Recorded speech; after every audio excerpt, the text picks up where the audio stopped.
السلام عليكم. النهارده ان شاء الله هدردش معاكم شويه وهعمل تقييم للحاجات اللي انا بعملها بالتريكو من الاكثر تفضيلا الى الاقل تفضيلا. اول حاجه انا بحب اعملها، اكتر حاجه انا بحب اعملها وانا اكيد قلت لكم عليها قبل كده كتير، هي اللكاليك. انا بحب اشتغل لكاليك جدا، رغم ان هي تبان ان هي اصعب حاجه ممكن تتعمل او من اصعب الحاجات اللي هي ممكن تتعمل بالتريكو، خصوصا ان هي لازم تتعمل او نوع الشغل اللي انا بعمله اللي بيتعمل بالابر المدببه الطرفين. لكن انا بحب جدا ان انا اشتغل اعمل لكاليك. اولا لان بحب قوي احساس الرجلين وهي متدفيه في الشتاء، وبحب اكون انا السبب في الاحساس ده لناس تانية. ف الرجلين لما بتكون متدفيه الحياه بتكون افضل كتير يعني، وبحس ان هي هديه كده قيمه الناس فعلا بتستعملها، الناس فعلا بتحتاجها بالذات في البيت، لابسه لكلوك متدفيه وهي نايمه او هي ماشيه في البيت، فبحس ان هي هديه تستعمل فعلا يعني، مش بتتركن او مش على طول تستعمل يعني. فعلى الرغم ان ساعات بيجيلي متلازمه الفرده التانيه، متلازمه الفرده التانيه واللي انا بطلقه على حاله الملل والزهق اللي ممكن تيجي بعد ما بنعمل الفردة الأولانية من حاجة منبقاش قادرين نعمل الفردة التانية، بنبقى خلاص زهقنا أو مرهقين من الفردة الأولانية.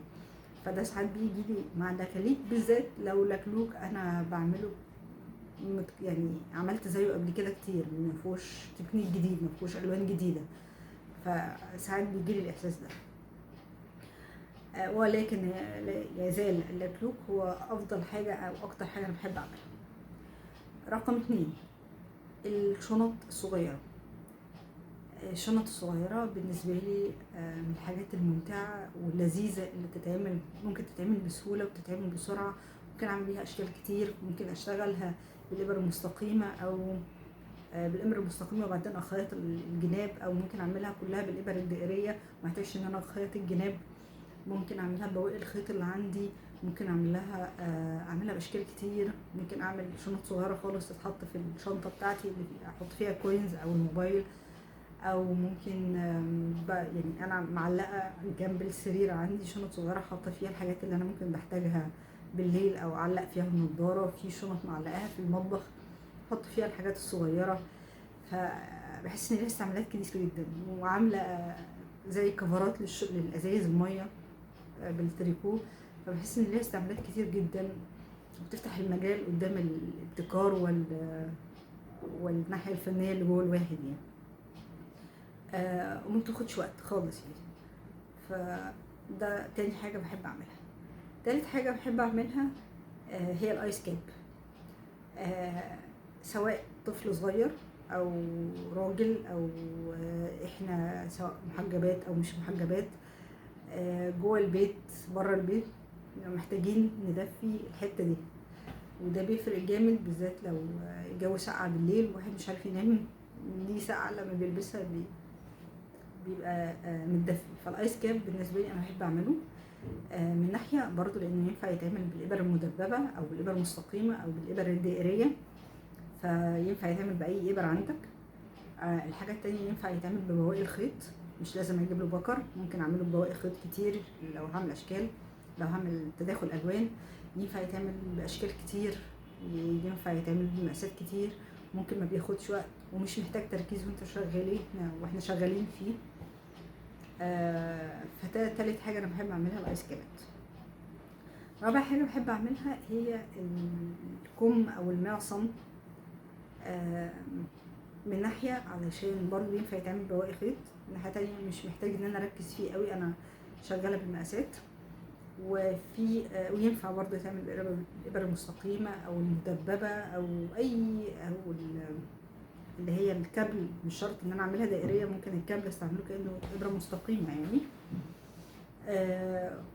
والتكنيك اللي انا بعمله في زي الشورت قبل كده كنت منزلاه، اللي هو الكم ينفع ان هو يتشد ويغطي الكف ويبقى داخل كده، يعني يبقى كانه جوانتي للايد، والصوابع تبقى نقدر نستعملها بحريه لان هي مش متغطيه يعني. ف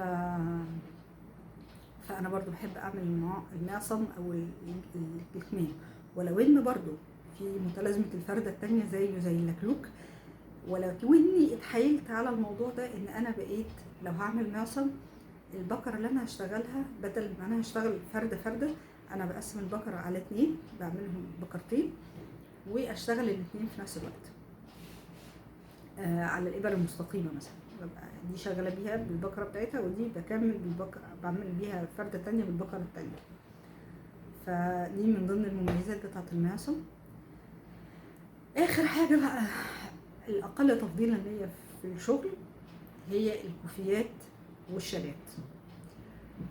انا بزهق بسرعه فلما يبقى عندي مشروع كوفيه او شال وانا بشتغل عدد كبير جدا من الصفوف بريتم واحد مش بغيره، بيجيلي ملل وزهق وببقى عايزه خلاص اسيبه، مش قادره، زهقت مش عايزه اكمله، فمبيبقاش الموضوع ممتع بالنسبه لي، وبالتالي مش بعمل كوفيات كتير. ولو اني الشتاء اللي فات عملت لي اول شال، انا بحب الشال ده جدا، ان انا عاملاه يعني بغرز بحبها وشكله حلو وكان كبير او يعني كبير وبيدفي. وعايزه اقول لكم ان انا بستعمله دلوقتي في الصيف مش كشال، لا انا عاملاه رول كده ممكن يبقى بخدر رقبتي او رجليا يعني. فانا بحب قوي الشال ده. ولو حد انا عملت له كوفيه فده يدل قد ايه انا بعز يعني. وتحايلت برضه على الموضوع ده بان انا في كوفيات بعملها للاطفال وممكن للكبار، بس هو الاساس انا عملتها للاطفال. هي كوفيه بتبقى صغيره قد الدراع مثلا، وفيها اوبشن ان انا بدخلها في بعضيها بدل ما هي بتتلف حوالين الرقبه، لا بتدخل في بعضيها بشكل ظريف كده. من ناحيه علشان الولاد بدل ما يلفوها على رقبتهم ويتخنقوا اعوذ بالله يعني بعيدا عن السامعين، وفي نفس الوقت بدل ما كل شويه يقلعوها ويرموها، هي بتبقى عامله كانها رقبه وداخله في بعضيها وبتبقى ظريفه مش محتاجه مجهود، فكوفيه بس صغيره. دي الحاجات اللي انا اشتغلتها واللي هي تقييمها بالنسبه لي. في حاجتين خارج التقييم تماما. الحاجه الاولانيه الجوانتيات اللي بصوابع دي انا فشلت فشل ذريع في ان انا اعملها، رغم من يعني لحد هنا الدنيا بتبقى ماشيه تمام. فكره بقى كل صباع لوحده دي بتبقى مأساة بالنسبه لي، فشلت فيها ونويت ان انا ما اعملهاش. لو احتجت ان انا اجيب جوانتي اجيبه من الجاهز اللي بره، يمكن في المستقبل القريب او البعيد ربنا يعني يأذن وانجح فيها، ويمكن لا. الحاجه التانية اللي بره التقييم هي البلوفرات. انا عملت بلوفرات قبل كده وبجهز حاليا ان شاء الله انزلها قريب سلسله لطريقه عمل بلوفر من الالف الى الياء، وانا ما حطيتوش من ضمن التقييم لان انا دايما بحس ان البلوفر يعني مشروع ممكن يتعمل حاجات تانية جنبيه، او هو على الرغم ان هو بيحتاج مجهود، بس لما النتيجه النهائيه في الاخر بتاعته بتبقى جميله جدا عظيمه جدا، فاللي هو يعني مش حاطاه ضمن التقييم يعني. وان شاء الله السلسله اللي انزلها بتاعت البلوفر تبقى برضو ظريفه وممتعه وتستمتعوا بيها وتستفادوا بيها، ونبتدي بقى نعمل بلوفرات.